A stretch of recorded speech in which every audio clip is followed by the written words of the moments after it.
Whole cell کے حساب سے ہو رہا ہے کہ نہیں ہو رہا؟ نعت میں پتہ ہی نہیں چلتا کہ یہ اللہ کی حمد و ثنا ہو رہی ہے، یہ نبی کی تعریف ہو رہی ہے، کوئی فرق ہی نہیں چھوڑا اللہ اس کے رسول میں۔ عالم الغیب بھی بنا دیا، مشکل کشا بھی بنا دیا، حاجت روا بھی بنا دیا۔ ایاک نعبد و ایاک نستعین، اے اللہ ہم تیری ہی عبادت کرتے ہیں اور صرف تجھ سے مدد طلب کرتے ہیں۔ یا ایھا الناس، اے لوگو، انتم الفقراء الی اللہ، تم سب کے سب فرشتے، پیغمبر، کیا مسلم کیا غیر مسلم، سب کے سب محتاج ہو اللہ کے در کے۔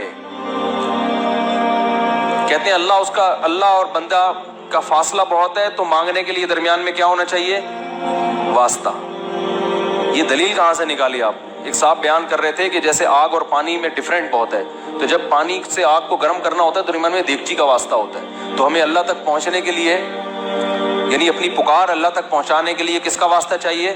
نبی کا۔ پہلے نبی سے مانگیں گے، پھر نبی وہاں پہنچائیں گے۔ یہ لاجک کہاں سے نکالی آپ نے؟ قرآن تو کہہ رہے ہیں نحن اقرب الیہ من حبل الورید، نبی واسطہ ہیں اس طور پر کہ بندے کو اللہ سے ملا دیتے ہیں۔ دیکھو آپ کسی کو تلاش کر رہے تھے، نہیں ملا، کوئی شخص آپ پر احسان کر کے آپ کو ڈائریکٹ کر دیتا ہے کہ بھئی یہ ہے، ان سے ملنا ہے آپ نے، یہ میں ڈائریکٹ کر دیا، تو یہ واسطہ ہے، مگر یہ واسطہ دونوں کو آپس میں ڈائریکٹ کرنے کے لیے کہ تاکہ اب ان دونوں کے درمیان کوئی واسطہ نہ رہے۔ تو لوگ اللہ کو بھول چکے تھے، اللہ کی معرفت نہیں تھی، اللہ کو جانتے نہیں تھے، آپ صلی اللہ علیہ وسلم واسطہ بنے اور امت کو اللہ سے جوڑ دیا اور بتا دیا کہ ڈائریکٹ کس سے مانگنا ہے؟ اللہ سے۔ تو واسطہ اس معنی میں ہے کہ اللہ سے ملانے کا واسطہ ہے۔ جب ملا دیا تو پھر اگر آپ کہتے ہیں درمیان میں بھی واسطہ چاہیے، تو پھر نبی کا جو مشن تھا وہ معاذ اللہ وہ غلط ہو جائے گا۔ مشن تو تھا ہی ملانا۔ قرآن کی آیت ہے وَأَنَّ الْمَسَاجِدَ لِلَّهِ فَلَا تَدْعُوا مَعَ اللَّهِ أَحَدًا، سجدہ گاہیں یعنی مسجدیں صرف اللہ کی ہیں، اللہ کے ساتھ کسی کو مسجدوں میں مت پکارو۔ اور مسجدوں ہی میں لکھا ہوتا ہے پکار کے ساتھ اللہ کے علاوہ کا نام۔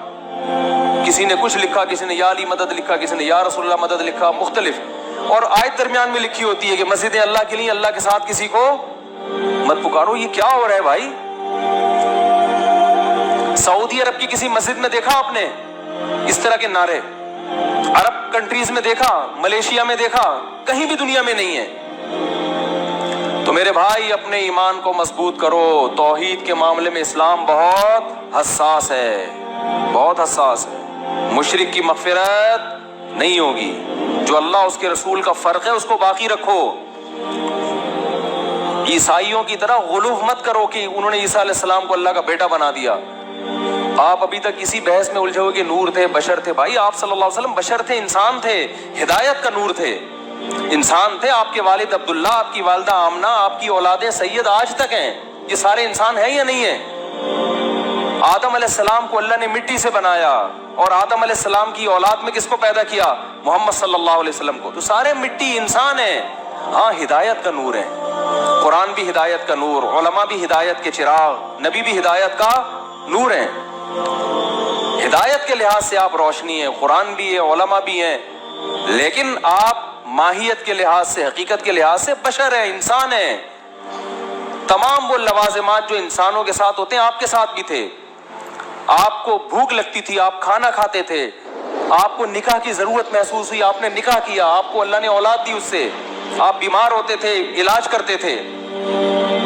مشرکین کہتے تھے کہ مالی ھذا الرسول یاکل الطعام ویمشی فی الاسواق، یہ کیسا پیغمبر ہے جو کھانا بھی کھاتا ہے اور بازاروں میں خریداری بھی کرتا ہے؟ سمجھ رہے ہیں نا؟ اور اس رسول پر اس وقت تک ایمان نہیں لائیں گے جب تک یہ انگلی سے اشارہ کرے اور چشمے جاری ہو جائیں۔ تو قرآن نے کیا جواب دیا؟ قل سبحان ربی، اے نبی ان سے کہہ دو میرا رب ہر عیب سے پاک ہے، میں تو عاجز ہوں۔ ہل کنت الا بشر رسولا، میں نے کب دعویٰ کیا میں یہ سب کچھ کر سکتا ہوں؟ میں تو ایک بشر ہوں، انسان ہوں، پیغمبر ہوں، میرا یہ دعویٰ ہی نہیں ہے۔ پھر آپ کہہ سکتے پھر چاند کے 2 ٹکڑے کیوں کیے؟ وہ اللہ نے کیے، وہ نبی نے نہیں کیے۔